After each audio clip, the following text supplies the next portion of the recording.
A long time ago, I watched a video titled "It's My Birthday" on YouTube. It could be categorized among the many literally me videos on the platform, but this one felt different.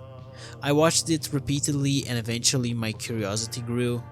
I realized that part of what made it so unique was the strange Russian song playing in the background, distorted with awful compressed and muffled audio. I was intrigued, so I decided to find the song and give it a listen. The song was titled Kletka, and I ended up loving it. This led me to listen to the entire album it's featured on, Etatsi, which I also enjoyed.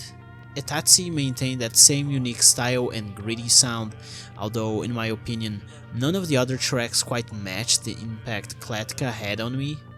I even made a video reviewing Etatsi at the time. That video is garbage, I don't recommend you watch it, but be my guest. Back then I had a habit of making a review for every single album and band I listened to, something I don't do anymore. Despite my interest in Etatsi, I didn't feel compelled enough to listen to the rest of Molchat Doma's discography. Over time I mostly forgot about the band, then one day I came across a notification on Spotify.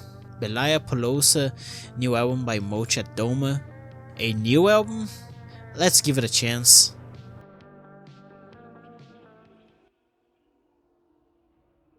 Molchat Doma's previous albums all have that compressed, gritty sound, as if they were a genuine underground Soviet punk band from the 70s or 80s.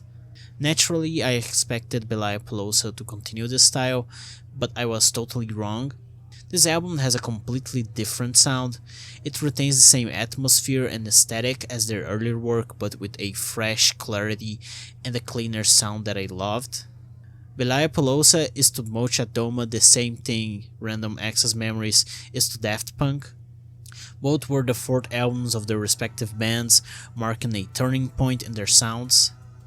And both incorporated post-rock elements, which is something I really enjoy, you know.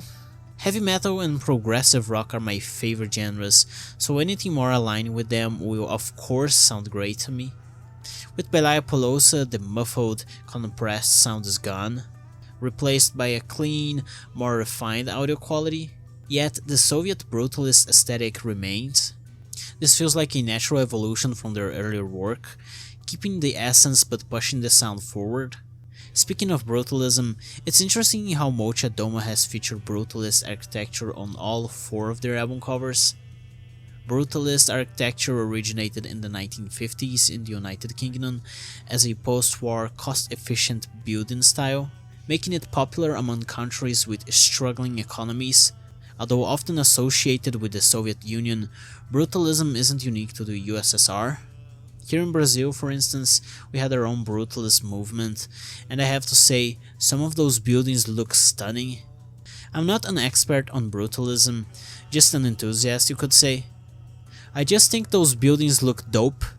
I've included a few sources in the description if you'd like to read more on it, but as for now, let's dive into the album itself.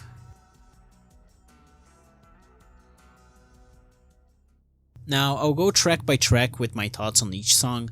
I don't speak Russian, so obviously I will butcher the pronunciation. Pardon me, comrade. The first song, Ty Tse Ne Znaешь Kitoya, has an electronic dance vibe to it. Makes me think of that Yuri meme and that other dancing kid.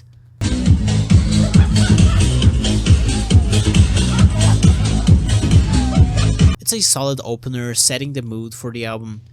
Coleson, the second track, continues the aesthetic, and I appreciate how the band experiments with different sounds, adding more texture to the experience. Son brings a darker atmosphere. I just love it, especially when what sounds like a bass guitar kicks in. It's just great. Either this or the title track might be my favorite from the album. The next track, Belaya Polosa, the title track, begins with great sounds that build as more instruments come in. The percussion and bass are spot on, making it near perfection. Beznadetsny Waltz has a haunting, almost creepy feel, with piano at the forefront and a subtle synth in the background adding to the mood.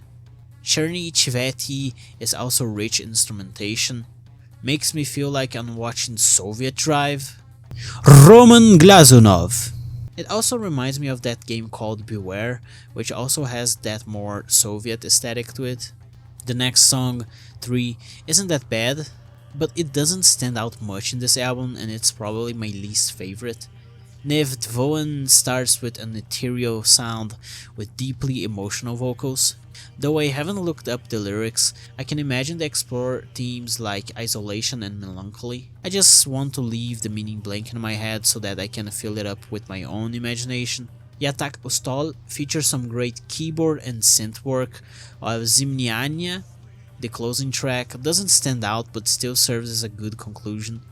While the album starts strong, it does taper off slightly towards the end, I must admit.